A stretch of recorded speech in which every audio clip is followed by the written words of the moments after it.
President Vladimir Putin, যিনি বিশ্বের অন্যতম ক্ষমতাধর ব্যক্তি, এবার তার জন্য আধুনিক প্রযুক্তির সমন্বয়ে 5 স্তরের নিরাপত্তা বলয় গড়ে তুলেছে ব্রিক্সের অন্যতম সদস্য ভারত। কিন্তু যুক্তরাষ্ট্রকে পাশ কাটিয়ে রুশ প্রেসিডেন্টের জন্য হঠাৎ এমন নিরাপত্তা বলয় কেন গড়ে তুলেছে ভারত সরকার? বিস্তারিত জানাচ্ছেন শিহাব ইসলাম। ভারত রাশিয়া বার্ষিক শীর্ষ সম্মেলনে যোগ দিতে 4 ডিসেম্বর সন্ধ্যায় দিল্লিতে পৌঁছানোর কথা রুশ প্রেসিডেন্ট ভ্লাদিমির পুতিনের। আর তাকে ঘিরেই ইতিমধ্যে রাজধানী জুড়ে নেওয়া হয়েছে সর্বোচ্চ নিরাপত্তা ব্যবস্থা। পুতিনের এবারের সফরকে কেন্দ্র করে তৈরি হয়েছে 5 স্তরের নিরাপত্তা বলয়, যার মূল দায়িত্বে রয়েছে রাশিয়ার প্রেসিডেন্সিয়াল সিকিউরিটি সার্ভিস, ভারতের এনএসজি, দিল্লি পুলিশ এবং প্রধানমন্ত্রী নরেন্দ্র মোদীর এসপিজি। পুতিনের সফরের আগেই মস্কো থেকে দিল্লিতে এসে পৌঁছেছেন 4 ডজনেরও বেশি উচ্চ প্রশিক্ষিত রুশ নিরাপত্তা কর্মী। পুতিনের পা রাখার সঙ্গে সঙ্গেই সক্রিয় হবে পুরো নিরাপত্তা বলয়। নিরাপত্তার সবচেয়ে ভেতরের স্তরে থাকবেন রাশিয়ার স্পেশাল ফোর্স। আর পুতিন যখন প্রধানমন্ত্রী নরেন্দ্র মোদীর সঙ্গে থাকবেন, তখন সেই বলয়ে যোগ দেবেন এসপিজি কমান্ডোরা। এছাড়া বাইরের স্তরে থাকবেন এনএসজি ও দিল্লি পুলিশের সদস্যরা।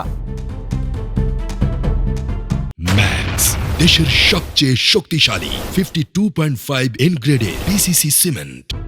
এদিকে পুতিনের কনভয় রুট ইতিমধ্যেই স্যানিটাইজ করছে রুশ ও ভারতীয় নিরাপত্তা কর্মকর্তারা।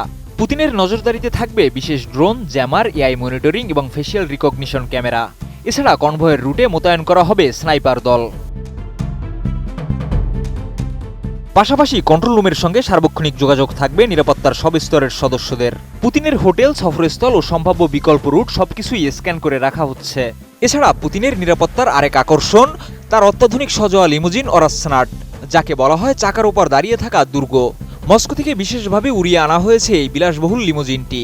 কয়েক মাস আগেও চীনে অনুষ্ঠিত এসসিও সম্মেলনে এই গাড়িটি প্রধানমন্ত্রী মোদীকে নিয়ে ঘুরেছিলেন রুশ প্রেসিডেন্ট। 4 ডিসেম্বর নরেন্দ্র মোদীর সঙ্গে নৈশভোজ দিয়ে শুরু হবে পুতিনের সফর। পরদিন রাষ্ট্রপতি ভবনে আনুষ্ঠানিক অভ্যর্থনা জানানো হবে পুতিনকে।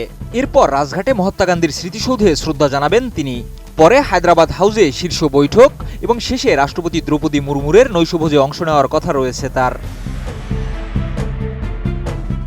পুতিনের এই সফরকে ঘিরে দ্বিপাক্ষিক সম্পর্কের নানা গুরুত্বপূর্ণ বিষয়ে আলোচনার প্রত্যাশা করছে দুই দেশই।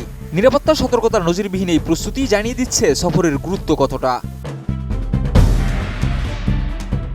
শিহাব ইসলাম, এটিএন নিউজ।